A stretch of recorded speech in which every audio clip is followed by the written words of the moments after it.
Alléluia.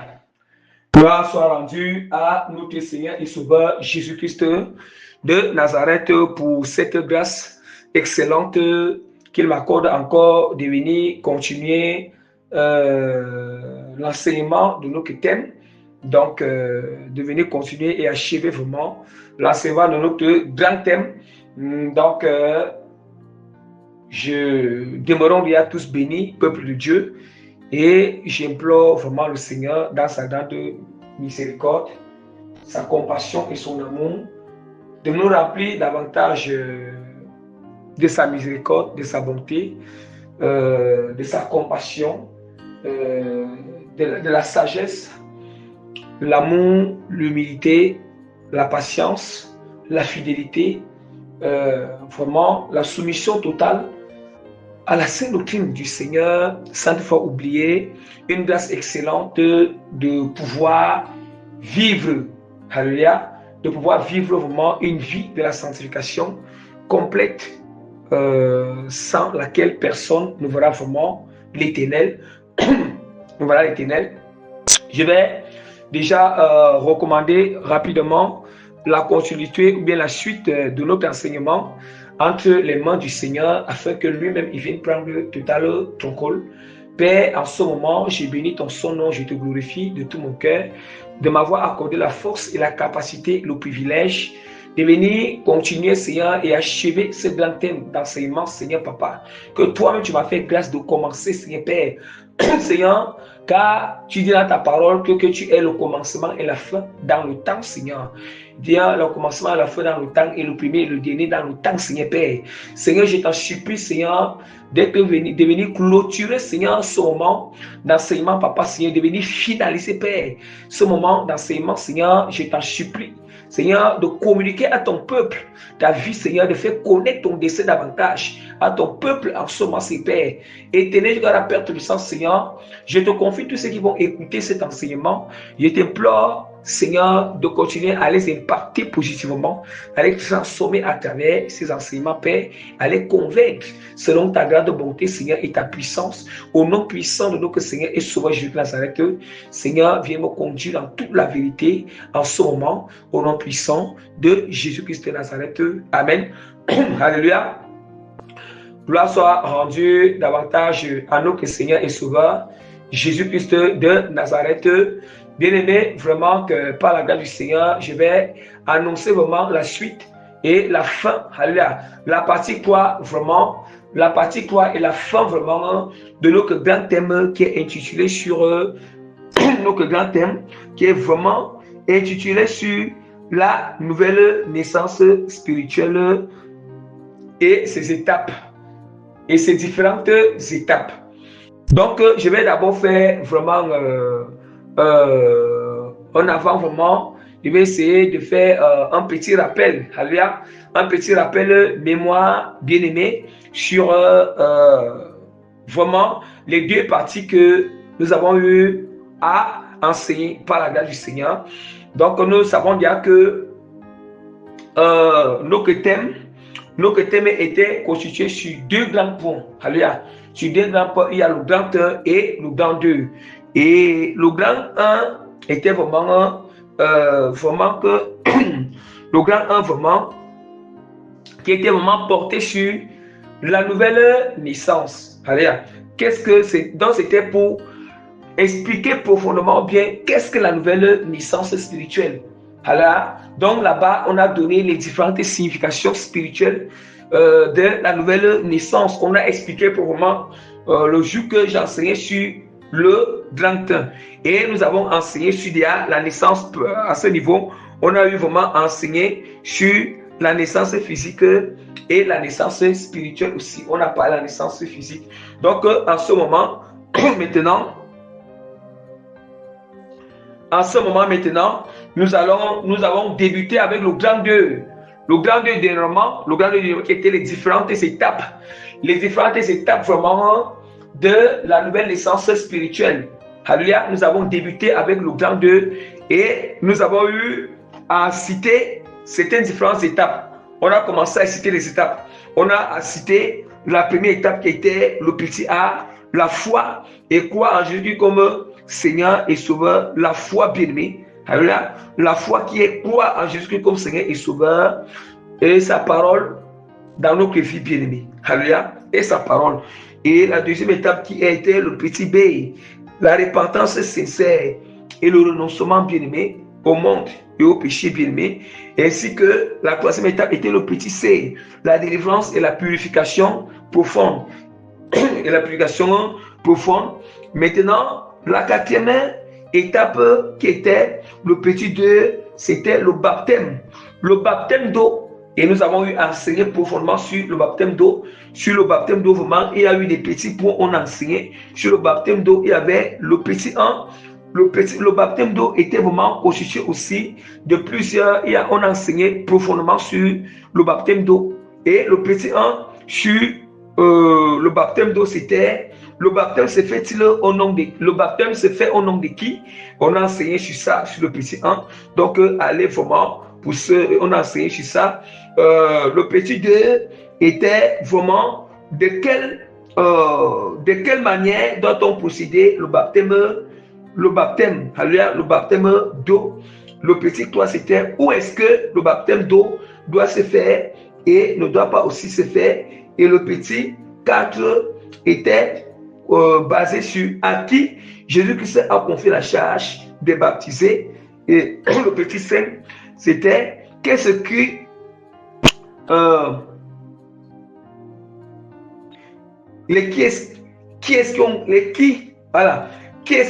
qui ont gloire, voyez,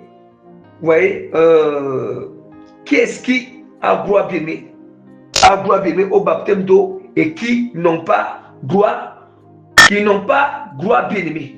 On enseigne aussi sur ça. Alléluia. Et le petit 6 sur le petit 6 bien-aimé. Voilà.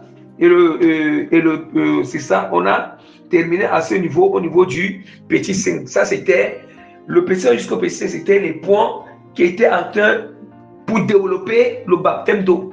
Parce que nous savons que le petit D, même c'est le baptême, c'est l'une des étapes de la nouvelle naissance, dont le petit D, donc c'est la quatrième étape de la nouvelle naissance. Maintenant, bien aimé, nous allons continuer toujours avec nos grandes sur les différentes étapes. Alors, nous continuons avec les différentes étapes de la nouvelle naissance spirituelle. Et la dernière étape, nous allons enseigner la dernière étape qui est l'étape 5. Le petit E, c'est le baptême du Saint-Esprit bien-aimé. C'est le baptême du Saint-Esprit. Donc, nous comprenons déjà que les différentes étapes de la nouvelle naissance, il y a 5 étapes bien-aimées. Alléluia. Bon, il y a 5 étapes. Puis au moins, la base, on appelle ça, c'est comme une base qui prouve vraiment que nous sommes nés de nouveau. Les 5 étapes là sont d'abord très importantes. Alléluia. Alléluia. Donc, le petit E qui est la 5e étape, c'est le baptême du Saint-Esprit. Le baptême du Saint-Esprit. Alléluia. Donc, nous allons enseigner profondément sur le baptême du Saint-Esprit.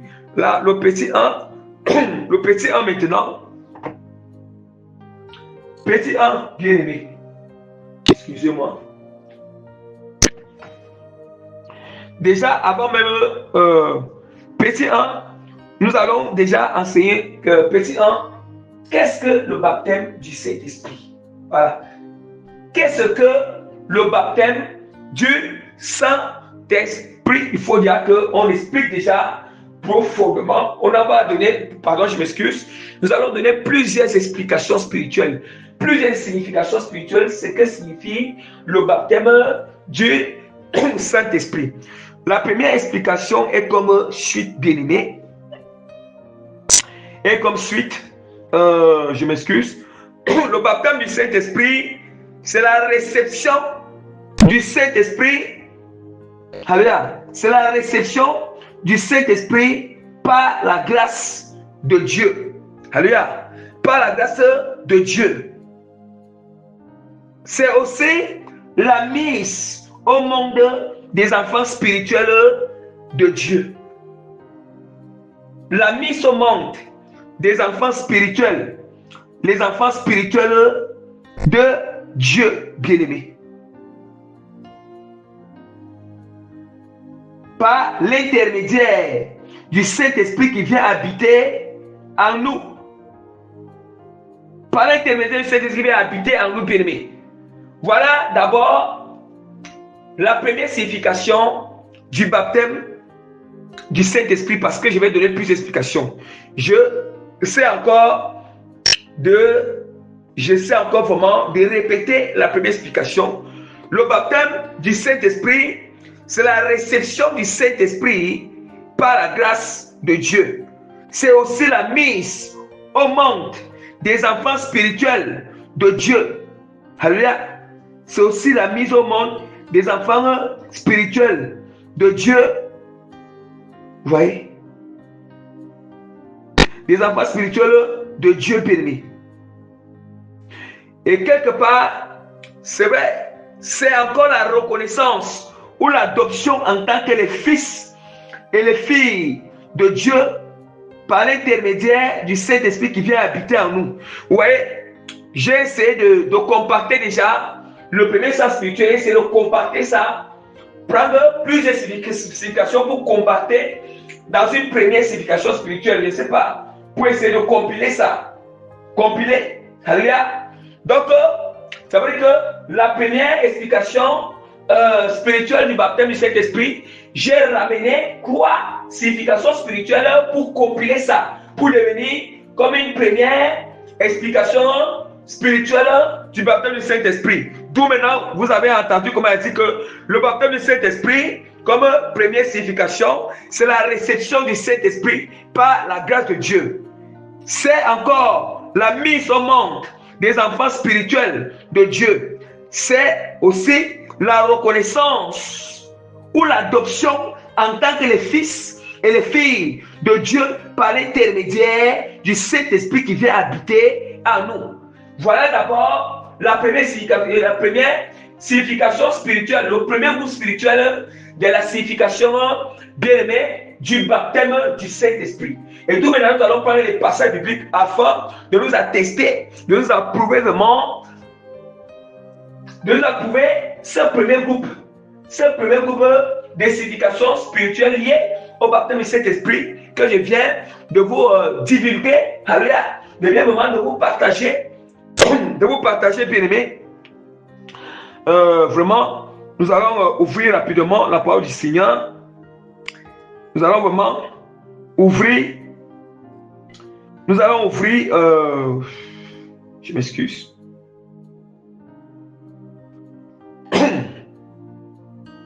Nous allons ouvrir rapidement la parole du Seigneur dans Actes chapitre 2, verset à 4, pour confirmer que c'est la réception du Saint-Esprit. Ça veut pas dire qu'il va confirmer que le baptême du Saint-Esprit, c'est la réception du Saint-Esprit. Actes chapitre 2, verset 1 à 4. Le jour de la Pentecôte, ils étaient tous ensemble dans le même lieu. Tout à coup, il vint du ciel un bruit comme celui d'un vent impétueux, et il remplit toute la maison où ils étaient assis. Des langues semblables à des langues de feu leur apparurent, séparées les unes les uns les autres, et se posaient sur chacun d'eux. Et ils furent tous remplis du Saint-Esprit et se mirent à parler en d'autres langues selon que l'Esprit leur donnait de s'exprimer. Nous comprenons déjà que à l'heure actuelle, les apôtres n'avaient pas encore reçu le Saint-Esprit.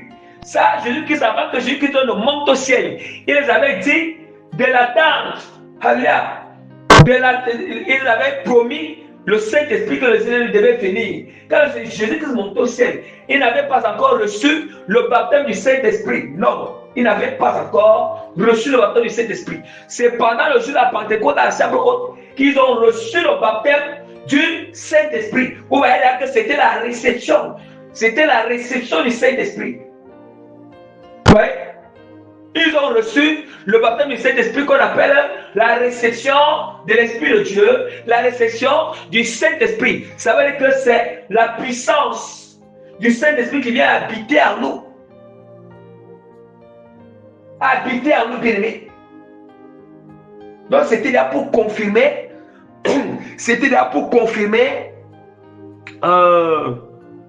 déjà que c'est la réception du Saint-Esprit. Et la parole du Seigneur, nous allons encore offrir la parole du Seigneur dans Jean. Nous voyons déjà que là, les apôtres, il est resté de recevoir le Saint-Esprit. Or, les apôtres, ils étaient repentis bien.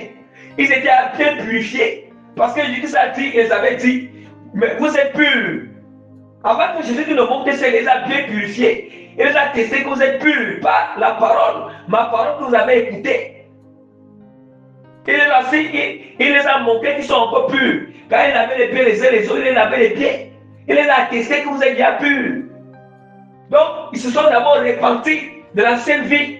Et ils se sont purifiés par la parole de Jésus-Christ qu'ils écoutaient pendant les 3 ans qu'ils étaient avec Jésus-Christ. Vous voyez? Ils ont aussi reçu le baptême d'eau. Maintenant, il restait qu'ils reçoivent la puissance d'en haut, le baptême du Saint-Esprit. Et c'est ça maintenant que Jésus-Christ les a promis. Et c'est ça, d'où maintenant, ça s'est accompli pour que leur nouvelle naissance soit au complet. Leur naissance spirituelle soit au complet, bien-aimé. Or, d'où il vous avait dit, ils avaient commencé à écouter aussi les enseignements de Christ depuis longtemps.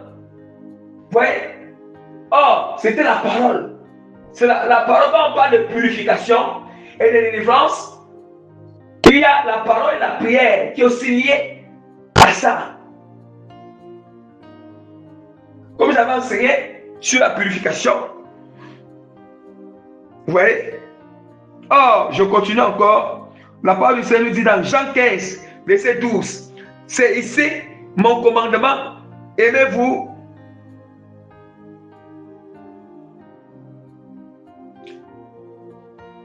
La parole du Seigneur nous dit maintenant,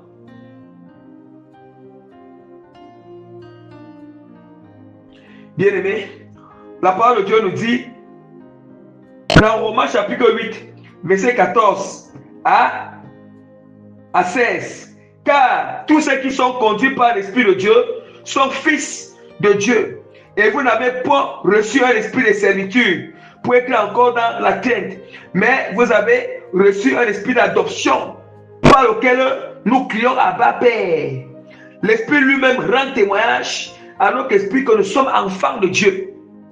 Mais est-ce que nous comprenons la portée? D'où maintenant je vous ai dit que le baptême du Saint-Esprit, c'est aussi la mise au monde des enfants spirituels de Dieu. C'est aussi la reconnaissance ou l'adoption en tant que fils et fille de Dieu par l'intermédiaire du Saint-Esprit qui vient habiter en nous. Vous voyez maintenant, d'où maintenant la parole du Seigneur dit que car tous ceux qui sont conduits par l'Esprit de Dieu sont un fils de Dieu. Ça veut dire que ce qui atteste que nous sommes maintenant adoptés. Nous sommes maintenant adoptés, bien-aimés, pour être les enfants de Dieu, pour être les fils et les filles de Dieu. C'est là que nous sommes conduits par le Saint-Esprit. C'est là que nous sommes conduits par le Saint-Esprit. Et vous n'avez pas reçu l'esprit de servitude pour être encore dans la crainte.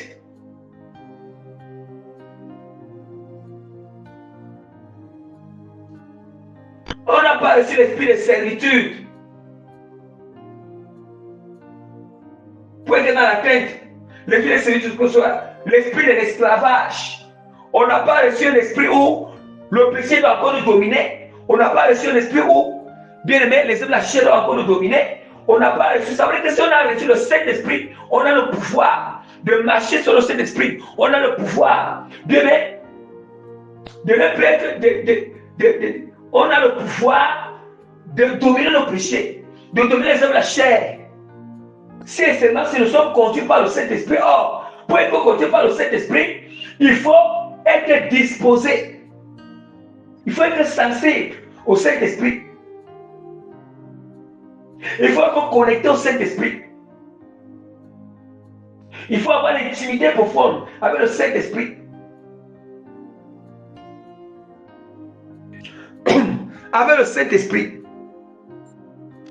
On dit que, mais vous avez reçu un esprit d'adoption un esprit d'adoption. C'est l'esprit de Dieu qui nous a adoptés pour être quoi? Fils de Dieu. Pourquoi Dieu nous adopte? Ça nous adopte parce que lorsque nous sommes nés dans ce monde, on a appartenu au monde. Nous avons appartenu au monde et nous avons appartenu au monde et nous avons aussi appartenu à nos familles. Nous on appartient à notre famille en tant que dans le sang charnel. Et puis si on a appartenu au monde, ça veut dire qu'on était les fils, on était comme enfants de l'ennemi. Bien que le Seigneur avait préparé en avance qu'on sera ses enfants, ses fils. Mais à cause de la réalité, à cause du protocole qui était établi quand nous sommes nés, on a appartenu au monde. Aussi, on a appartenu à notre famille paternelle. D'où maintenant, on a été en même temps les enfants de l'ennemi. Pourquoi les enfants de l'ennemi? Bien que Dieu savait que nous sommes ses enfants en avance. Il nous a choisis en avance. Parce qu'on était soumis aux lois du diable, soumis aux pratiques de nos familles. On était soumis au péché. On était soumis à tout ce qui nous attestait qu'on appartenait au diable. Bien que, bien aimé, bien que le Seigneur, bien qu'en avance, nous sommes déjà choisis, bien aimé. C'est d'où maintenant il parle d'adoption. Quand on parle d'adoption, on ne peut pas adopter une personne qui n'a pas, on ne peut pas adopter un enfant. Quand on parle d'adoption, c'est parce que l'enfant appartient déjà à une famille. L'enfant là est né de quelque part. Il a été engendré d'un père biologique et enfanté d'une mère biologique privée. Mais là maintenant, on a adopté cet enfant pour que l'enfant n'appartienne plus à cette famille, mais qu'il appartient à une nouvelle famille. Et puis on appartient aussi au monde des ténèbres. Et là maintenant, le Seigneur nous adopte. Dieu nous adopte maintenant. C'est tout maintenant, il utilise le mot adoption. Mais en réalité, le mot adoption, parce qu'on avait appartenu. Nous avons appartenu, bien aimé, à nos familles, aux esprits familiers de nos familles, et au monde, et le rythme du monde, et le péché. Nous comprenons maintenant. Nous comprenons maintenant. Or, c'est le Saint-Esprit par l'intermédiaire du Saint-Esprit qui nous demande que l'Esprit d'adoption. Voilà ce qui signifie encore le baptême du Saint-Esprit.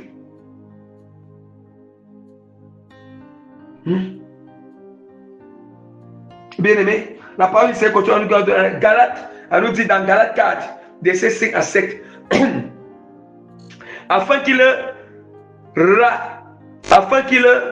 racheta ce qui était sous la loi, afin que nous reçussions l'adoption. Est-ce qu'on entend? Il racheta ce qui était sous la loi. Ici, nous n'allons pas parler. Ici, nous n'étions pas Israël, qu'on était sous la loi israélite. Mais on n'était pas Israël physique. Les nations n'étaient pas Israël physique à ce moment. On était sous la loi, une loi païenne. On était sous la loi du monde. Sous la loi du monde. Or, la loi qu'on nous parle ici, c'est le péché. La loi qu'on nous parle ici, ce sont des alliances de nos familles. La loi qu'on nous parle ici, ce sont des pratiques impures. Quand nous étions en plein, on était soumis par rapport à nos familles, les traditions et tout ça et autres. Des choses là-bas, des choses comme ça, et même dans le monde. Vous voyez? Et même dans le monde. Et du coup, maintenant, la parole du Seigneur nous éclaircit à ce niveau. Or, il nous rachète. C'est ça l'adoption. Oui, or, on ne peut que racheter. On rachète ce qui est. On rachète ce qui appartient à lui. On les a rachetés, ça veut dire que là, en ce moment, on n'appartenait pas encore. On n'appartenait pas encore. On n'appartenait pas encore d'une manière d'une manière qui est confirmée au ciel. Bien que, avant de venir sur la terre, le Seigneur, il a établi des choses comme ça. Vous voyez maintenant. Nous comprenons déjà à ce niveau. Or, il dit que, et parce que vous êtes fils, Dieu a envoyé dans vos cœurs l'esprit de son fils, lequel crie Abba Père. Vous voyez maintenant. Et c'est à ce moment-là que c'est l'esprit maintenant qui nous amène à appeler Père. Père, bien-aimé. Vous voyez, il nous a envoyé l'esprit. L'esprit qui est venu habiter dans notre cœur. C'est ça le baptême du Saint-Esprit. C'est ça le baptême du Saint-Esprit.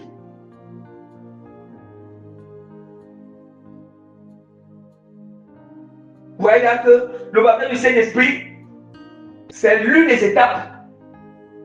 L'une des étapes de la nouvelle naissance. Or, la nouvelle naissance, c'est notre appartenance. L'appartenance maintenant au royaume des cieux. L'appartenance au royaume des cieux maintenant. C'est sûr que si on meurt, on part au ciel. La parole du Seigneur continue encore à nous dire, ainsi tu n'es plus esclave. Écoutons bien. Ainsi tu n'es plus esclave, mais fils. Et si tu es fils, tu es aussi héritier par la grâce de Dieu. Ainsi tu n'es plus esclave. Esclave de quoi? Du péché. Esclave de quoi? De masturbation. Esclave de fornication. Nous comprenons que si on a reçu le Saint-Esprit, on ne peut plus forniquer. Parce que le Seigneur nous délivre de la fornication.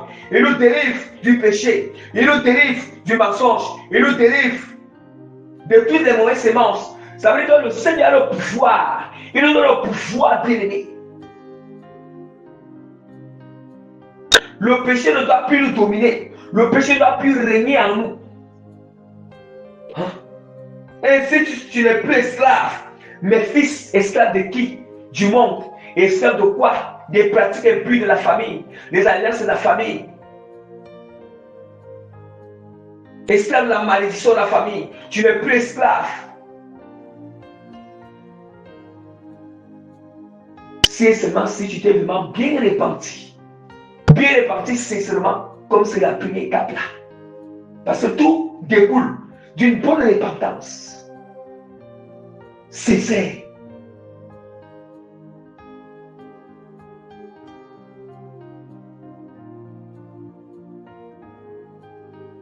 Oui. Ephésiens 5, verset 1. Ephésiens 1, temps pour moi. Ephésiens chapitre 1, verset 5. Nous ayant prédestinés dans son amour à être enfants d'adoption. Vous voyez? À être enfants d'adoption par Jésus-Christ selon son bon plaisir de sa volonté. Nous l'ayant prédestiné à être, nous l'ayant prédestiné, bien-aimé, à être ses enfants d'adoption. Vous voyez? Ça veut dire que tu avais prédestiné ça. Ça veut dire que comme il a prédestiné, du fait qu'il a prédestiné, quelque part, on devait d'abord appartenir d'abord à quelque chose. C'est tout vraiment pas du rachat. Voilà, du rachat. Je veux que nous rachète. Le rachat par le sang de Christ. Le rachat par la nouvelle alliance. Le sacrifice de Christ. Le sang de Jésus-Christ. Alléluia.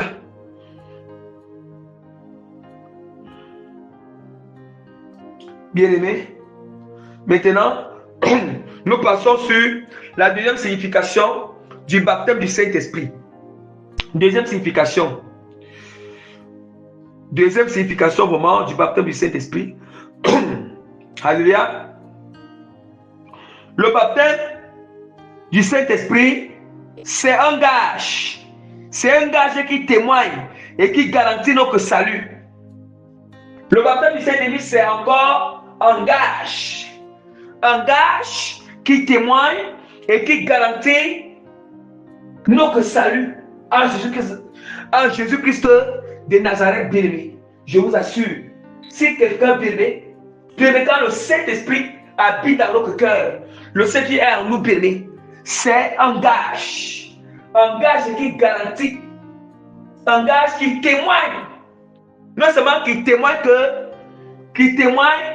que nous appartenons à Monsieur, qui témoigne que nous sommes enfants de Dieu, qui témoigne, bien aimé, que si nous mourons, on n'a qu'au ciel, qui témoigne, alléluia, que nous sommes nés de nouveau, nous sommes nés de nouveau, bien aimé. Et à part qu'il a le gage, mais il aussi, à part qu'il engage, il garantit, mais il aussi engage. À part qu'il engage, il témoigne. Il aussi engage, qui nous garantit, le salut à nous. Parce que c'est le Seigneur qui garantit le salut. Comment garantir le salut? Quand le Saint-Esprit est avec nous, nous sommes conduits par le Saint-Esprit, notre salut est garanti. Parce que le Saint-Esprit ne peut pas nous conduire à pécher. Il ne va pas nous guider sur le mauvais chemin. C'est lui qui nous conduit, c'est lui qui nous guide. C'est lui qui nous convainc du péché et de la justice. C'est lui qui nous convainc du péché, du jugement et de la justice. Et c'est lui qui nous enseigne toutes choses. C'est lui qui nous rappelle toutes choses. C'est lui qui nous conseille, qui nous console, qui nous exhorte. C'est lui qui nous révèle le péché. C'est lui qui nous attire l'attention. C'est lui qui nous reproche. C'est lui qui nous corrige. C'est lui qui nous chastise. C'est ça. Voilà pourquoi il est le gage qui garantit le salut à nous. Parce que pour que le salut soit garanti à nous, le salut soit maintenu devant nous, on doit marcher selon la conduite de cet esprit, selon tout ce que je vais te dire, que le Seigneur joue le rôle à nous bénir. Tout ça, c'est la grâce. Lui-même, il est la grâce.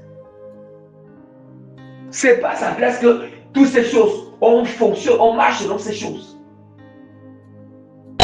Donc maintenant, je vais ouvrir la parole du Seigneur dans Éphésiens.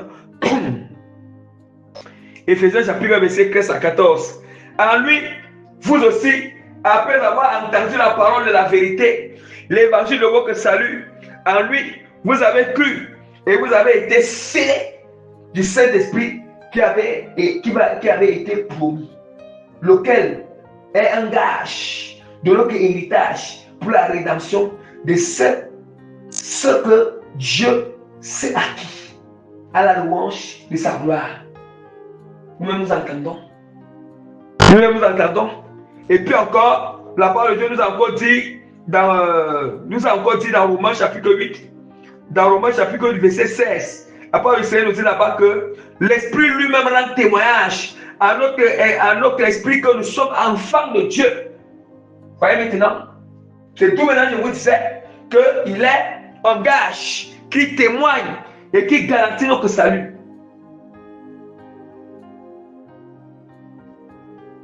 Voyez, le baptême du Saint-Esprit. Et nous continuons. Troisième signification. Troisième signification, moment, par la grâce de notre Seigneur Sauveur Jésus-Christ de Nazareth. Alléluia.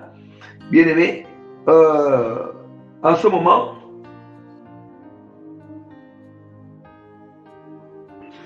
bien-aimé, la troisième signification, c'est quoi? Spirituel. Regardez, le baptême du Saint-Esprit, bien-aimé, c'est l'identité. Le baptême du Saint-Esprit, c'est notre identité bien-aimée d'appartenance. C'est notre identité d'appartenance au royaume des cieux. Alléluia. C'est le sceau aussi, une marque d'appartenance. C'est notre identité, le sceau et la marque d'appartenance au royaume des cieux. Donc c'est ça que je peux donner, cette signification, la consécration.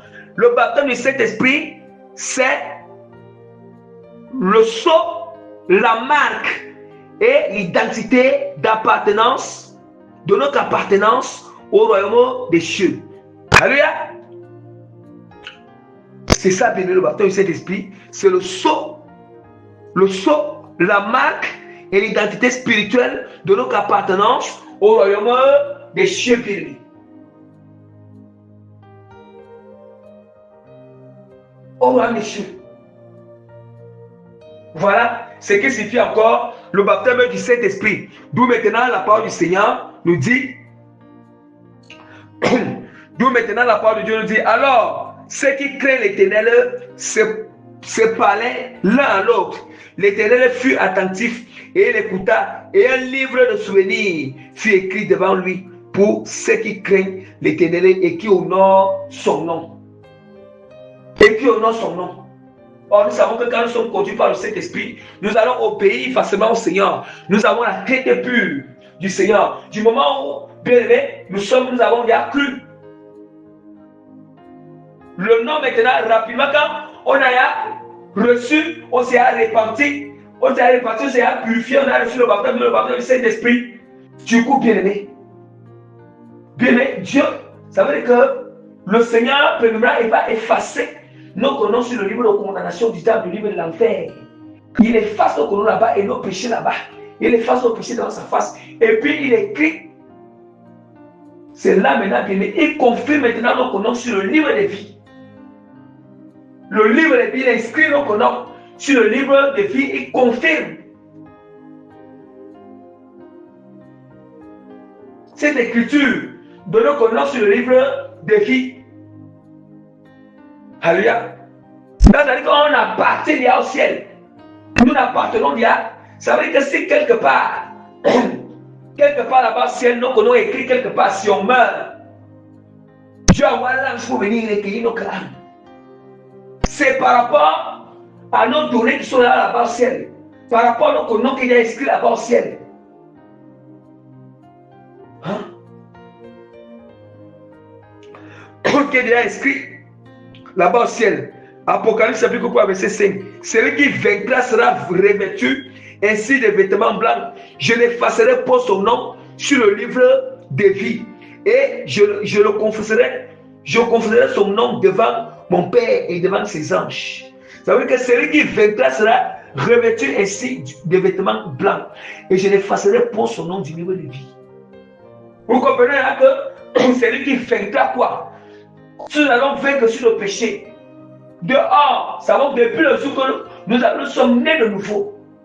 On s'est réparti seulement, on s'est purifié. Dieu nous a délivrés. Et puis on a reçu le baptême d'eau et le baptême du Saint-Esprit. Là, notre nom est écrit dans le livre de vie. Du moment où, et puis maintenant, c'est qu'on doit continuer à faire, on doit continuer à vaincre. Avec la puissance du Seigneur, on doit vaincre le péché chaque jour. On doit vaincre le mal, on doit vaincre la haine, on doit vaincre la jalousie, on doit vaincre la colère, on doit vaincre l'emportement, on doit vaincre la fornication, on doit vaincre les mauvaises pensées, on doit vaincre les mauvais sentiments, l'amertume, on doit vaincre ça chaque jour. On doit vaincre le mensonge, on doit vaincre la propriété du diable, on doit vaincre la séduction de l'ennemi, vaincre l'amour de tout le monde, on doit vaincre la cupidité. C'est ça qui dit que celui qui vaincra. On doit vaincre les esprits impurs. C'est ça qui dit que celui qui vaincra, je n'effacerai pas son nom dans le livre de vie. Ça veut dire, non qu'on a écrit parce que nous sommes nés de nouveau. Et là, il faut une marche. Ça ne s'arrête pas là, dès qu'on est de nouveau, ça ne s'arrête pas là. Parce qu'il nous montre que si on est de nouveau et puis on ne soit pas en train de vaincre le mal, on accepte que le mal nous domine, on commence encore à pratiquer le mal. Le reste ne se répand pas de ce mal. Ouais, ça veut dire quelque part, le nom peut être effacé. On dit que c'est lui qui vaincra. Donc il nous montre que le nom peut être effacé dans le livre de vie. Si on n'a pas vaincu, péné le péché. Mais ici, il nous dit qu'on doit vaincre pour que notre nom soit préservé, gardé dans le livre de vie. Ce n'est pas moi, c'est la parole. C'est la parole. Le psaume 69, verset 27 à 28 nous dit, verset 27 à 28 nous dit, ajoute des iniquités à leur iniquité et qu'il n'ait point part à ta miséricorde, qu'il soit effacé du livre de vie et qu'il ne soit point inscrit avec les justes. Ouais, ça ce sont ceux qui ajoutent les péchés au péché, qui ne veulent même pas se répartir. Pour maintenant passer à Apocalypse chapitre 22, verset 12, il ne comprend pas que ceux qui sont justes pratiquent la justice, ceux qui sont saints qui se sensent davantage. Ça veut dire que c'est la bien qui sont donnés au Seigneur, qui sont nés de nouveau. Or, nés de nouveau, c'est de décider de marcher à la scène de Christ, pratiquer la purité, la sanctification, et on se sent davantage. Or, il dit que ceux qui sont souillés, qui se souillent davantage, ce sont ceux qui ont décidé de demeurer dans le péché, dans l'iniquité.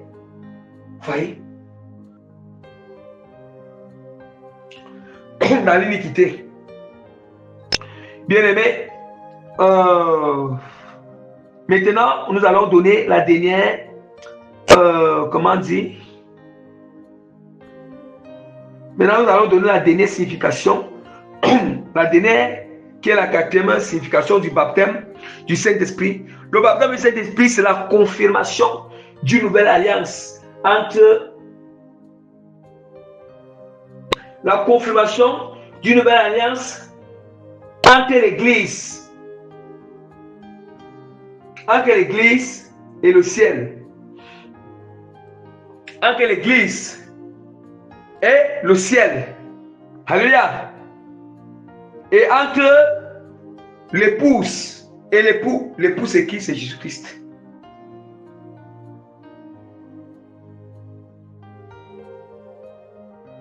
Alléluia. Donc, je répète encore, le baptême du Saint-Esprit, quatrième signification, c'est la confirmation d'une nouvelle alliance. Une nouvelle alliance entre l'Église et le ciel. L'Église et le ciel. Et entre l'épouse et l'époux. L'époux qui est Jésus-Christ. Or, nous savons déjà que bien aimé, nous savons très bien qu'on ne peut pas parler,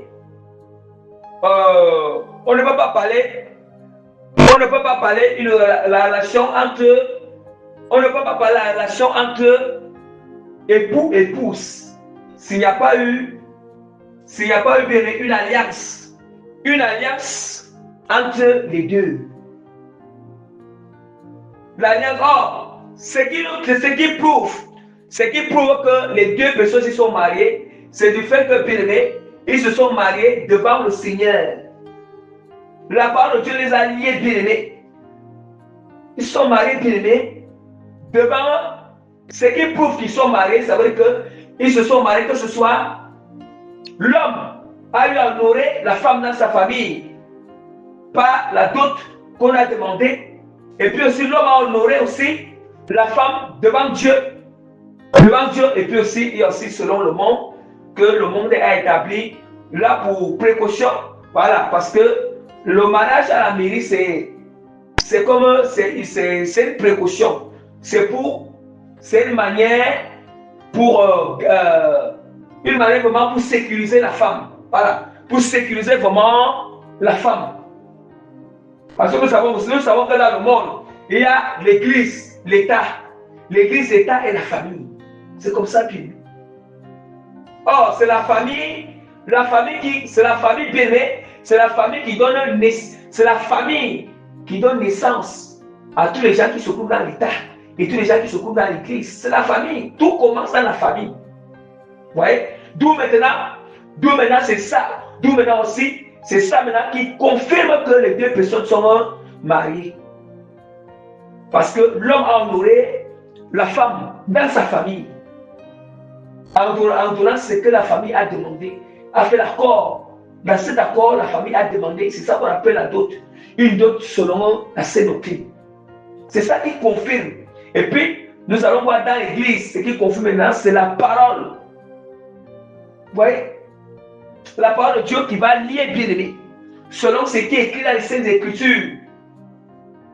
C'est la même manière que le Saint-Esprit, il confirme l'alliance entre Jésus-Christ et l'Église, entre le ciel et l'Église, entre l'époux et l'épouse. C'est ça. C'est le Saint-Esprit qui confirme cette alliance. D'où maintenant il dit que le baptême du Saint-Esprit, c'est la confirmation d'une nouvelle alliance entre l'Église et le ciel, et entre l'épouse et l'époux. L'épouse, c'est Jésus-Christ. L'épouse aussi, c'est toujours l'Église.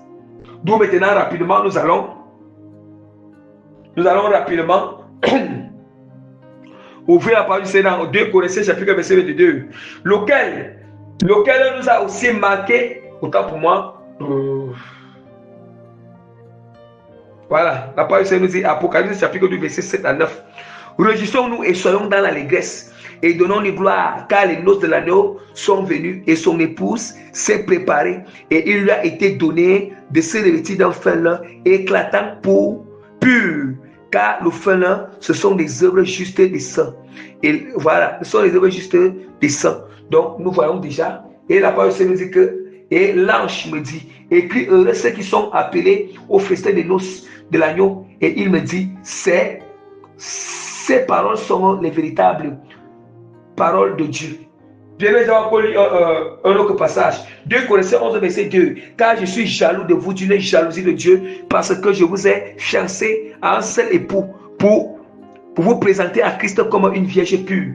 Bien aimé, en réalité, du fait que nous sommes encore sur la terre, je vais expliquer quelque chose. Du fait que nous sommes encore sur la terre, l'église est encore sur la terre, l'église en ce moment n'est même pas encore. Quand on appelle l'église épouse, on appelle l'église épouse par rapport à la position d'épouse, il va occuper dans l'avenir. Mais pour le moment, l'église occupe encore, comme nous sommes encore sur la terre, on occupe encore la position de fiancé. De fiancé. Parce que on dit que la fête des noces sera après que le Seigneur, l'époux va venir nous chercher. Nous chercher. C'est le jour-là qu'il y a la fête. Or, on dit qu'il n'y a pas mariage sans d'abord fiançailles. C'est dans les fiançailles qu'il y a observation. Or, ce qui confirme les fiançailles, c'est le Saint-Esprit. Ce qui confirme les fiançailles, c'est le Saint-Esprit. Or, c'est le Saint-Esprit qui va nous amener à faire, le Saint-Esprit va nous amener à accomplir les bonnes fiançailles. Le Seigneur va nous amener à accomplir les bonnes fiançailles. Or, quand il dit que son époux s'est préparé, son époux s'est préparé parce que, il dit que son époux s'est préparé parce que l'heure du mariage est déjà là, des noces est déjà là. Voilà pourquoi il dit que son époux s'est préparé. Mais en réalité, du fait qu'il s'est préparé, c'est parce qu'en ce moment, on avait la position de fiancé. Une fiancée ne peut que se préparer pour son mariage. Or, pour qu'une femme se prépare pour son mariage, il va se laisser briser par le Saint-Esprit. Le Seigneur va l'enseigner comment faire. Voici comment tu dois te comporter avec ton mari. Voici. Comment vous pensez que comment une femme va se marier sans d'abord se préparer pour le mariage? Jamais elle doit d'abord se préparer. C'est la même manière. Il ne peut pas avoir mariage sans que la femme s'est préparée pour le mariage. Et c'est cette préparation qu'elle est dans une position de fiançailles. Hein? C'est ça qu'on appelle les fiançailles. L'observation, la préparation du mariage. C'est la même manière. Mais c'est le Saint-Esprit qui tout maintenant par la préparation. Et il dit que quand je suis jaloux de vous, d'une jalousie de Dieu, parce que je vous ai fiancé en seul époux. Vous voyez? Fiancé en seul époux à travers le Saint-Esprit. L'époux qui est Christ. Hein? Bien-aimé. Voilà. Maintenant, nous allons passer sur... nous allons maintenant passer... Nous allons passer sur le petit 2. Nous allons passer sur le petit 2. Le petit 2, qui est l'auteur? Qui est l'auteur du baptême du Saint-Esprit? Qui est-ce qui baptise du Saint-Esprit? Alléluia. La même manière qu'on avait lui à poser la question sur l'étape du baptême d'eau, que qui est-ce que Jésus-Christ a confié la charge de baptiser d'eau? Ou bien qui est-ce qui baptise d'eau? Maintenant aussi, c'est le Saint-Esprit qui baptise du Saint-Esprit. Alléluia. Ou bien on dit que l'auteur du baptême du Saint-Esprit, c'est qui? L'auteur du baptême, c'est qui maintenant? C'est le petit 2. C'est Jésus-Christ de Nazareth. Il est le seul qui baptise du Saint-Esprit un homme. On ne peut jamais baptiser l'Esprit. Qu'on ne vous trompe pas. Qu'on ne vous trompe pas. Le baptême d'eau, Jésus-Christ a confié la charge du baptême d'eau aux hommes. Aux hommes, ça veut dire qu'aux hommes assez moins authentiques, les hommes authentiques des saints ministères. Oui. Mais le baptême du Saint-Esprit là, ce n'est pas l'homme, ce n'est ni un homme de Dieu, ni un servant, ni qui que ce soit, mais c'est Dieu, Jésus-Christ seul, qui nous baptise du Saint-Esprit. Nous voyons bien que Jésus, le peuple de la Jésus, nous sommes sincères. On s'est réparti sincèrement. On a été sincères de se abandonner au péché, de renoncer. Il ne peut pas nous baptiser, c'est de nous baptiser bien. Oh, je vais lire la parole de Dieu pour savoir que la seule, pour confirmer que oui, c'est seul Jésus-Christ qui peut nous baptiser du Saint-Esprit. Pas non. La parole du Seigneur nous dit dans Marc chapitre 1, verset 8. Moi, je vous baptise d'eau. Lui, il vous baptisera du Saint-Esprit. Vous voyez que le prophète Jacques, il dit que moi, je vous baptise d'eau. Donc là, son rôle est de baptiser d'eau. Mais là, il dit que lui, il vous baptisera du Saint-Esprit. Qui est lui? C'est Jésus-Christ de Nazareth. Hein? C'est Jésus-Christ de Nazareth bien-aimé.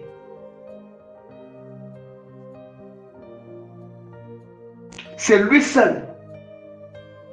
C'est Jésus lui seul qui baptise vraiment du Saint-Esprit. Mais pas un homme. Mais pas un homme bien-aimé.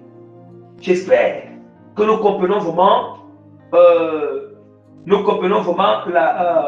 la portée vraiment de ce passage. Et la parole du Seigneur nous dit encore dans Luc chapitre 3, verset 16. La parole du Seigneur nous dit que il a dit à tous, moi je vous baptise d'eau, mais il vient, celui qui est plus puissant que moi. Je ne suis pas digne de délier le coin de ses sandales. Lui, il vous baptisera du Saint-Esprit et de feu. Vous voyez maintenant? C'est seul Jésus-Christ. Donc si quelqu'un veut le baptême du Saint-Esprit là, il a d'abord savoir que c'est une grâce. Et la grâce même est disponible. Mais pour saisir la grâce, il faut te disposer devant la face du Seigneur Jésus-Christ pour recevoir le baptême du Saint-Esprit et le baptême de feu. Il est question de disposition, la sincérité, la bonne volonté de renoncer au péché, de te repentir, de décider de marcher dans la parole, selon la sainte doctrine. Alléluia. Maintenant, bien-aimés, nous continuons davantage.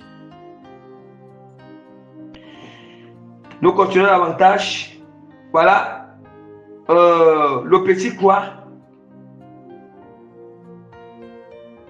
Le petit quoi? Le 2.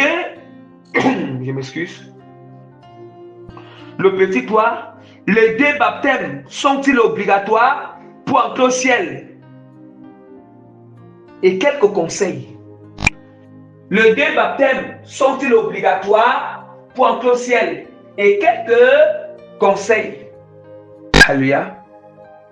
Et quelques conseils. Bien-aimés, nous allons ouvrir rapidement la parole du Seigneur dans Marc 16, verset 16. C'est la parole de Dieu qui nous enseigne. Ici, bien-aimés, nous appuyons. Marc 16, chapitre 16, j'ai lu au nom puissant de Jésus de Nazareth. Celui qui croira et qui sera baptisé sera sauvé. Mais celui qui ne croira pas, il sera condamné. On dit que celui qui croire, c'est avoir la foi en Jésus-Christ. Et qui, écoutez très bien, et qui sera baptisé. Ce n'est pas moi. Ce n'est pas moi, bébé. Celui qui croira et qui sera baptisé sera sauvé. Or, quand on parle de baptisation, on parle le baptême d'eau et le baptême du Saint-Esprit. Ce n'est pas moi, béni, c'est la parole. Nous allons voir les gens aujourd'hui, les chrétiens qui croient en Jésus-Christ, mais ils n'ont ni baptême d'eau, ni baptême du Saint-Esprit. Ils n'ont pas le Saint-Esprit en eux. Je vous ai expliqué ce que signifie le baptême du Saint-Esprit. Et puis ils disent qu'ils sont chrétiens parce qu'ils ont croire en Jésus-Christ. Mais les gens sont comment? Parce que j'ai cru en Jésus-Christ. Mais je vois souvent les gens qui disent ça, dès qu'on croit en Jésus, le Seigneur, oui, il vient habiter dans notre cœur. est-ce que vraiment, comment est-ce qu'on peut avoir la foi en Jésus-Christ sans toutefois avoir la bonne volonté de se repentir? La bonne volonté de se repentir et de renoncer, ou bien n'étant pas sincère. En fait, on va vraiment comprendre la notion de la foi. La notion de la foi, vraiment. Parce que les gens prennent la foi comme un élément qui est tellement léger. Que je crois seulement Jésus qui a eu le salut. Ça va, je mets ma vie comme je veux.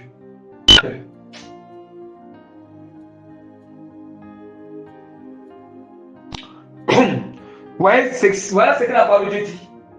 Celui qui croira et qui sera baptisé sera sauvé. Et il continue encore à dire, et la parole continue encore à dire, mais celui qui ne croira pas sera condamné. Je viendrai sur les conseils. Il y en a beaucoup qui sont un peu inquiets, qui n'ont pas encore reçu le baptême d'eau. Mais je vais venir sur ça.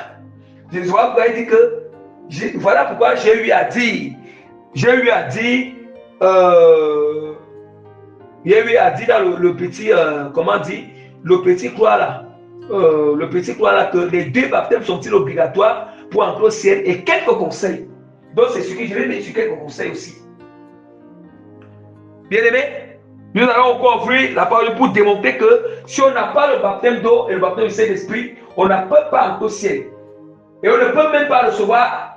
Et en temps normal, une bonne église ne peut pas donner le baptême d'eau à quelqu'un si la personne ne s'est pas bien répandue.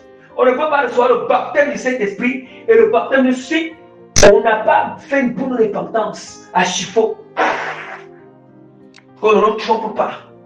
Si on n'a pas fait une bonne repentance, si on ne sommes pas sincères, si on ne sommes pas engagés, déterminés profondément sur le Seigneur, on a pris l'engagement d'abandonner le monde, de se séparer. Tout ce que Dieu va m'enseigner qui est mauvais là, je vais abandonner. Dieu connaît le cœur. Il connaît.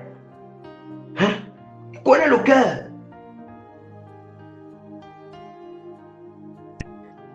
Je lis rapidement dans Jean chapitre 3, verset 4 à 5, je lis au nom puissant de Jésus de Nazareth. Jean chapitre 3, excusez-moi, Jean chapitre 3, vraiment, verset 4 à 5, je lis au nom puissant de Jésus de Nazareth. Nicodème lui dit, comment un homme peut-il naître quand il est vieux? Peut-il rentrer dans le sang de sa mère et naître? Jésus répondit, en vérité, je vous le dis, si un homme n'est né d'eau et d'esprit, il ne peut pas entrer dans le royaume des cieux. Ce n'est pas moi. Jésus lui-même il précise dans 2 passages. Mais est-ce que c'est moi, béni?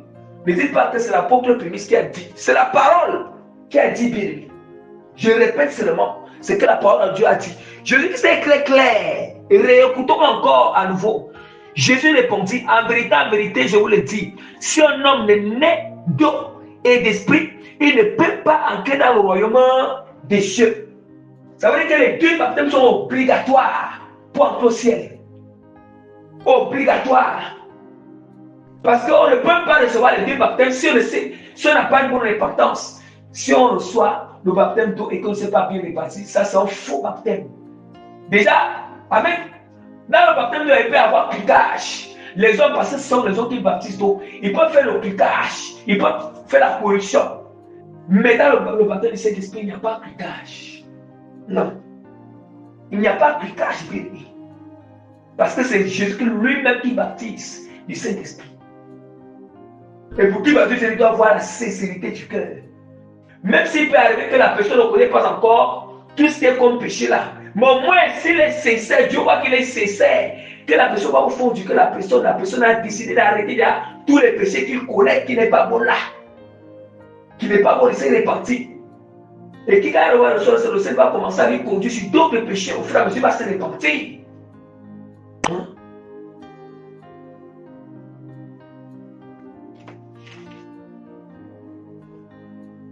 Alléluia. Bien-aimé. Voilà. Quelques conseils. Je vais vous au niveau des conseils, c'est que en ce qui concerne le cas de ce moment qui néglige le baptême d'eau, il y a certains cas où d'autres, il y a le cas de ceux qui négligent le baptême d'eau là, et que vraiment ils négligent le baptême d'eau. Ils ne veulent pas se baptiser. Ça veut dire qu'ils négligent, ils s'en foutent du baptême d'eau là. Tu fais exprès de ne pas te baptiser d'eau. Et puis tu t'es même pas disposé, tu ne t'es même pas inquiété. Ce souci de prier le Seigneur qui te conduit vers quelqu'un qui va te baptiser d'eau. Attention, si tu fais ça intentionnellement, expressément là, tu ne n'entreras pas au ciel. Parce que là, tu es en train de fouler le protocole du Seigneur sur tes pieds. Même Jésus qui s'est baptisé, il s'est baptisé d'eau. Lui, il a montré l'exemple. Et lui, il parle encore. Il s'est baptisé. Mais toi, tu es qui? Nous sommes qui? Parce que tu es la puissance d'esprit. Tu es la puissance d'esprit. Tu es la seule qui et puis tu dis que tu négliges le baptême d'eau. Hein? Si tu fais ça expressément, tu n'as même pas pris le temps de demander. Tu n'es même pas disposé pour prier Seigneur. Tu ne te suffis pas de me baptiser d'eau là. Attention, si tu meurs sans le baptême de la Dieu, tu as été rebelle. Tu as reçu le baptême d'eau, c'est l'enfer. Tu as même écouté, tu as lu dans la parole. Tu ne peux pas entrer parce que tu n'as pas respecté ce protocole et tu as fait exprès. Voilà. Donc je conseille à ceux qui ont reçu le baptême du Saint-Esprit-là et que ils négligeaient le baptême d'eau là. Ils n'ont pas le temps sur ça. Ils ne se soucient même pas. Ils ne se disposent pas à la présence du Seigneur pour demander au Seigneur, oriente-moi, qu'est-ce que c'est pour me baptiser là? Bien, mais il faut vous repentir. Et puis, commencez à te disposer pour que Dieu fasse grâce qu'il va t'orienter vers un Dieu authentique pour être baptisé d'eau. Ne négligez plus le baptême d'eau. C'est très important. C'est la parole de Dieu qui nous parle. Maintenant, il y a le cas où ce moment, oui, ils ont reçu le baptême, ils se disaient, mais ils veulent vraiment se baptiser d'eau. Mais là, il n'y a pas. Ils vont recevoir le baptême d'eau, mais là, il n'y a pas un nom de Dieu authentique. Vous voyez? Mais là, vraiment, dans ce cas, il prie, voilà. Vous voyez? Il n'y a pas, il faut vraiment, mais là, il n'y a pas un nom de Dieu authentique. Ce qu'il faut conseiller, c'est que continue à prier le Seigneur. Voilà. Tu vas garder la paix dans le cœur. C'est mauvais si tu n'as pas dans ton esprit de te baptiser d'eau, si tu refuses le baptême d'eau, mais tu continues à prier le Seigneur. Et puis maintenant, tu vas être patient. Tu attends que le Seigneur, le moment où viendra, où tu vas permettre que tu te baptises d'eau, il va t'orienter vers un homme de Dieu authentique, il va te révéler l'homme de Dieu authentique, il va te baptiser. Donc tu n'as pas à avoir peur. Parce que là, dans ton cœur, Dieu voit dans ton cœur que tu veux te baptiser. Il ne voit pas comme les autres là dans son cœur. Il ne fait même pas une église, il fait exprès. Mais là, il voit dans ton cœur. Tu veux te baptiser d'eau, mais s'il y avait un homme de Dieu authentique là, qui t'avait orienté, tu veux te baptiser rapidement. Tu veux recevoir ton baptême d'eau. Mais là, tu restes patient. Et puis, ne sois pas beaucoup dans. Tu restes patient. Sinon, si tu ne restes pas patient et puis tu ne restes pas calme, le diable va utiliser ça pour commencer même à te condamner déjà. Ça veut faire que tu sois pas tranquille. Tu ne sois pas tranquille. Voilà pourquoi je donne ces conseils. Dieu va d'abord au fond de ton cœur. Maintenant, quand le moment viendra, le Seigneur va t'accorder la grâce de te baptiser d'eau. Te baptiser. Que tu te baptises, il va te orienter vers un homme de Dieu authentique. Dieu ne va pas permettre que tu meurs sans te baptiser. Mais si il permet alors que tu meurs sans te baptiser d'eau, parce qu'il a vu au fond de ton cœur, tu vas être baptisé d'eau. Tu l'as prié sur ça. Seigneur, je veux baptiser d'eau. Tu l'as prié, tu étais sincère. Donc c'est différent d'une personne. Il dit que c'est lui qui ne croira pas. Une personne qui refuse carrément de se baptiser d'eau, ça veut dire qu'il ne croit pas. Il ne croit pas vraiment au baptême d'eau. Il dit que celui qui ne croira pas sera condamné. Ce n'est pas moi. Ce n'est pas moi, bien-aimé. Jésus qui s'est baptisé, mais nous, pourquoi on ne se baptise pas? Pourquoi? Nous sommes plus supérieurs que lui. Donc voilà. Voilà maintenant le cas voilà les deux cas. Les deux cas vraiment à ce qui concerne ces cas-là. Donc maintenant, pour ce moment qui sont il y a la portée vraiment de Dieu authentique là. Vraiment, il faut vraiment se baptiser. Se baptiser maintenant. C'est comme ça. Voilà, si vous négligez, il faut se baptiser à ce niveau. Maintenant,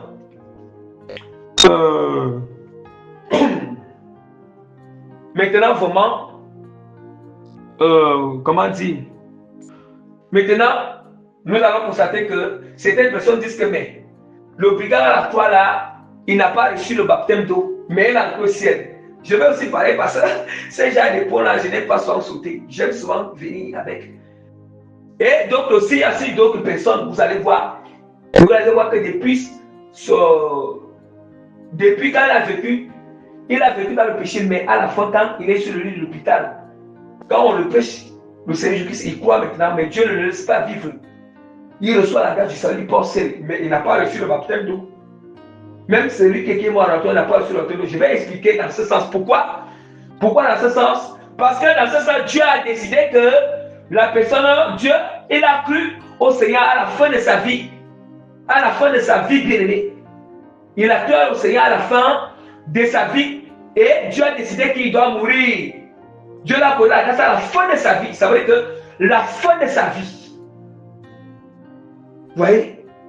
Et du coup, Dieu lui fait grâce dans le ciel. Mais quand Dieu parle du baptême d'eau et le baptême du Saint-Esprit, on doit comprendre que ce sont ceux qui doivent encore vivre sur terre. Tu dois encore passer du temps sur la terre. Tu as encore tu as encore des années devant toi. Hein? Tu as encore des années devant toi, bien-aimé. Vous voyez? Donc, n'allez pas prendre cet exemple. N'allez pas prendre l'exemple avec le brigand à la croix et les gens qui meurent sur le lit d'hôpital, qui ont cru, on est parti des évangiles, ils ont accepté Christ à la fin, et puis ils ont reçu le salut, ils sont morts. Ils ne sont plus rentrés à la maison. Ils ne sont plus rentrés à la maison, ou bien le brigand à la croix ne peut descendre là-bas pour venir vivre. Mais il est mort à la croix. Ça, c'est un autre cas à part. Ils ont cru en Jésus-Christ. Et ceux-là, maintenant, ils ont reçu. Ils ont cru en Jésus-Christ. Maintenant, pour ceux qui ont encore une vie devant eux, ils disent que c'est ça qui est maintenant, c'est qui croira et qui sera baptisé. Voilà. Parce que là, tu as encore un cheminement à faire. Tu dois encore vivre sur la terre. Et tu dois respecter ces protocoles. Même Jésus-Christ, il a vécu encore 3 ans après avoir il a commencé son ministère. Ça veut dire il avait un cheminement de 3 ans à faire devant lui. De la mission à faire. D'où maintenant il s'est baptisé d'eau. On s'est baptisé sans protocole. C'est Dieu même qui a établi le protocole du baptême d'eau.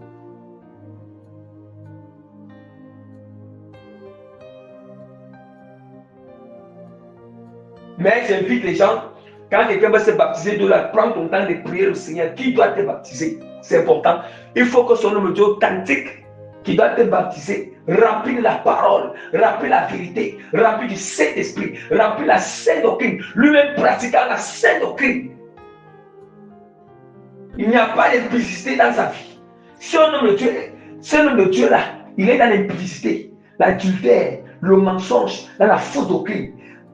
Que ce soit qu'il soit un homme de Dieu tiède, ou bien un homme de Dieu qui est dans le cultisme, qui est vraiment dans le secte là, si tu as baptisé là, bébé, il t'a dédié, bébé. Ce n'est pas cet esprit qui t'a dédié, c'est pas ça. Il faut d'abord se repentir d'abord de ce genre de baptême.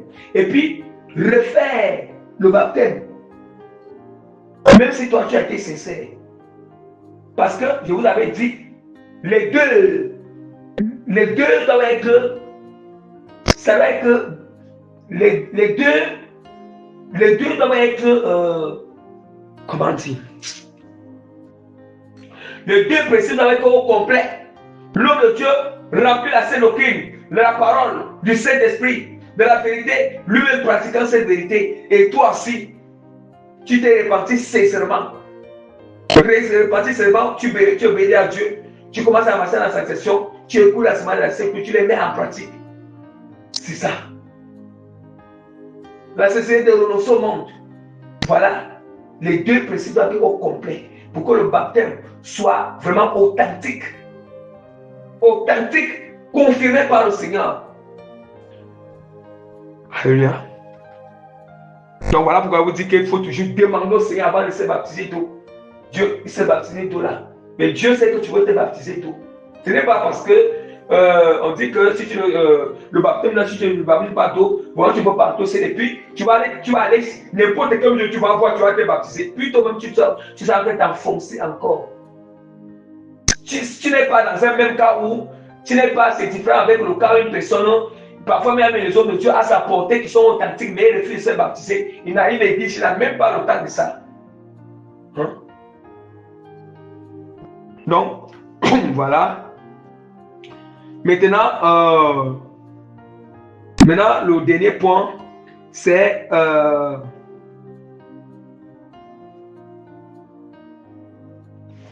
le dernier point, le point 4. Ça, c'est le dernier point vraiment que nous allons terminer avec le baptême du Saint-Esprit. Donc, le point petit 4, le point petit 4, c'est la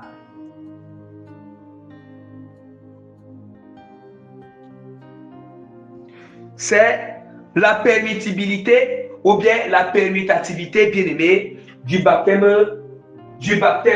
autant pour moi, de la nouvelle naissance. De la nouvelle naissance spirituelle. Je répète encore, la permissibilité ou bien la permutativité de la nouvelle naissance. Alléluia. De la nouvelle naissance, des deux baptêmes. Donc, bref, pour dire, ou bien encore, d'une autre manière, encore dire, la permissibilité, la permissibilité, ou bien la permutativité des deux baptêmes. Ça signifie quoi? Nous savons que la permutativité, c'est comme, peut dire quoi? C'est comme une opération, vous voyez, d'une manière générale, c'est une opération qui permet de permuter deux éléments bien-aimés, qui permet de permuter deux éléments différents en aboutissant à un même résultat, ou à un résultat invariable. Or, ça veut dire quoi? Ça veut dire que si je peux d'abord recevoir le baptême d'eau, et puis je reçois le baptême du Saint-Esprit, il n'y a pas de problème, la nouvelle naissance au complet. Je peux aussi d'abord recevoir le baptême du Saint-Esprit, et après recevoir le baptême d'eau, bien aimé, la nouvelle naissance sera au complet. Ça veut dire que, ça signifie quoi? Ça veut dire que baptême du Saint-Esprit et baptême d'eau est égal à royaume des cieux. Baptême d'eau et baptême du Saint-Esprit est égal à royaume des cieux. Donc, pour répéter encore, je vous dis que je reçois premièrement le baptême du Saint-Esprit et puis je reçois le baptême d'eau, c'est égal à la nouvelle naissance ou le royaume des cieux, où je reçois premièrement le baptême d'eau et après je reçois le baptême du Saint-Esprit, c'est toujours égal au même résultat, c'est le royaume des cieux ou bien la nouvelle naissance. Or, le résultat est invariable. Le résultat qu'on reçoit ici, c'est quoi? C'est le royaume des cieux, c'est la nouvelle naissance. D'où maintenant, bien-aimé, nous allons voir quelque part. Or, le baptême d'eau, c'est, vous voyez, nous allons voir que dans le sens scientifique, et symbolise souvent foi. Et symbolise le signe foi. Voilà, ça symbolise le signe foi. Vous voyez un peu? Ça symbolise le signe foi. Et puis nous savons que dans les mathématiques, on utilise les symboles, les lettres. Les lettres comme les symboles. Alléluia. Donc nous allons voir que, je vais prendre par exemple, on va prendre par exemple le baptême d'eau, c'est BE. Baptême d'eau, c'est BE, foi. Foi, c'est E. Baptême d'eau, c'est BE, foi. Baptême du Saint-Esprit, BSE. Baptême du Saint-Esprit est égal, bien aimé, à la nouvelle naissance spirituelle, NNS. Or, la nouvelle naissance, c'est toujours le roi des cieux. Est égal à NNS ou bien RC. Vous voyez? Donc, c'est pour dire comment nous allons faire l'application numérique. On va utiliser la mathématique. Or, nous savons que si on fait 3 fois 4 est égal à 12. C'est comme ça. 3 est comme le baptême d'eau. Foi est comme ici. Foi est comme E. Maintenant 4 est comme le baptême du Saint-Esprit. Maintenant 12 est comme la nouvelle naissance spirituelle ou bien le roi des cieux. Alléluia.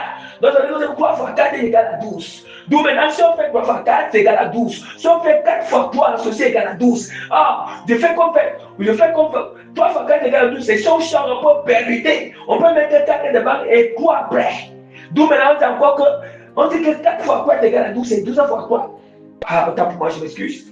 3 fois 4 est égal à 12. On peut permuter. On peut permuter 3 et 4. Maintenant, on peut aussi dire 4 fois 3 est égal à 12. Or, on voit encore, on gagne le même résultat, c'est 12. C'est un résultat invariable. Un résultat qui ne change pas, béni. Le 12 ne change pas. Le 12, c'est comme c'est un invariable. Le 12 est constant, béni. Vous comprenez maintenant? C'est ça maintenant qu'on appelle la permutativité ou bien la permissibilité. La permissibilité de la nouvelle naissance. Donc, si quelqu'un a reçu le baptême d'eau et puis il a reçu le baptême du Saint-Esprit après, c'est égal au roi Michel. Si quelqu'un a reçu le baptême du Saint-Esprit, premièrement, et puis reçoit le baptême d'eau après, c'est toujours égal au royaume des cieux. Il faut que les deux protocoles soient respectés. Tout ça fait partie des thèmes de la nouvelle naissance. Alléluia. Donc, voilà. Et la preuve en est qu'il y a les passages bibliques qui nous démontrent cela. Vous voyez, nous allons voir que il y a les passages bibliques qui nous démontrent. Nous allons encore Corneille. Je ne vais pas encore relire encore, mais je ne vais pas vraiment relire. Nous avons que Actes chapitre, nous allons voir que Corneille vraiment avait d'abord reçu le baptême du Saint-Esprit avant, et sa famille avant de recevoir le baptême d'eau. Quand l'autre Pierre était en train de prêcher, ils ont reçu le baptême du Saint-Esprit. Et puis ils ont commencé à parler en langue. C'est après qu'ils ont reçu le baptême d'eau. Vous voyez là que Corneille il a entré dans le protocole de 4 fois 3. 4 c'est le baptême du Saint-Esprit. De 4 fois 3 qui est égal à 12. Nous allons voir que l'eunuque éthiopien, l'eunuque éthiopien l'a d'abord baptisé d'eau. Donc il est entré dans le système moment de 3 fois 4 égale à 12. Donc je voulais dire que voilà. Je voulais dire que 3 symbolise le baptême du Saint-Esprit. Autant pour moi, 3 symbolise le baptême d'eau. 4 symbolise le baptême du Saint-Esprit. Et foi symbolise et. Le signe foi symbolise et. Alléluia. Égal, c'est ancré. Yes. Égal, c'est ancré. Maintenant, 12, c'est le roi Michel ou bien la nouvelle licence. Alléluia. Donc, gloire soit rendue à notre Seigneur Sauveur Jésus-Christ de Nazareth et par la grâce du Seigneur. Je mets le sceau du Saint-Esprit sur cet enseignement. Je mets les cachets, les témoignages sur cet enseignement. Et je mets davantage la situation authentique des transformations de l'autorité, des transformations et des impactations possibles des cœurs à l'esprit qui seront disposés pour écouter ce sentiment au nom puissant de Jésus de Nazareth. Amen. Bien aimé, je m'excuse vraiment. Je souhaite encore ajouter en occupant. Je souhaite conclure. C'est vrai que je ne devais pas, je devais conclure une fois, mais j'ai oublié, je m'excuse. Je souhaite conclure en grosso modo. En grosso modo, ça veut dire que les étapes de la nouvelle naissance, je souhaite vraiment les résumer. Les étapes de la nouvelle naissance, la constitution des étapes de la nouvelle naissance, c'est quoi? Première étape, c'est la repentance sincère. Voilà, je fais ça en grosso modo. Première étape, bien aimé, c'est la repentance sincère et le renoncement. Autant pour moi, je m'excuse. Excusez-moi vraiment, excusez-moi. La première étape, c'est quoi? C'est la foi qui est croire en Jésus-Christ comme Seigneur et Sauveur et à sa parole. Et à sa parole. Parce que quand tu vas continuer aussi croire sa parole, en croire sa parole, tu vas mettre sa parole en pratique. Alléluia. Deuxième étape, maintenant c'est la repentance sincère et le renoncement au monde et au péché. Quatrième étape, c'est la purification profonde et la délivrance. Déjà de cesser l'esprit qui habite dans le corps et de céder ses semences au maximum déjà. Voilà. Et quatrième étape, c'est le baptême d'eau. Le baptême d'eau et cinquième étape, c'est le baptême du Saint-Esprit. Mais l'étape entre le baptême d'eau et le baptême du Saint-Esprit, parce que ça peut se permettre. Ça peut se permettre. Donc le but, c'est que ça doit être au complet les deux. Donc voilà les étapes de la nouvelle naissance. Je répète bien, voilà les étapes de la nouvelle naissance. Et si nous ne sommes pas nés de nouveau, voilà, si on n'a pas respecté ces principes, nous ne sommes pas encore nés de nouveau. C'est la parole de Dieu qui nous dit ça. Donc, par la grâce du Seigneur, demeurez encore tous bénis au nom puissant de Jésus-Christ de Nazareth. Que vraiment le Seigneur continue à nous fortifier, à nous garder, à nous accorder la grâce de mettre sa parole en pratique. Au nom puissant de notre Seigneur Sauveur Jésus-Christ de Nazareth.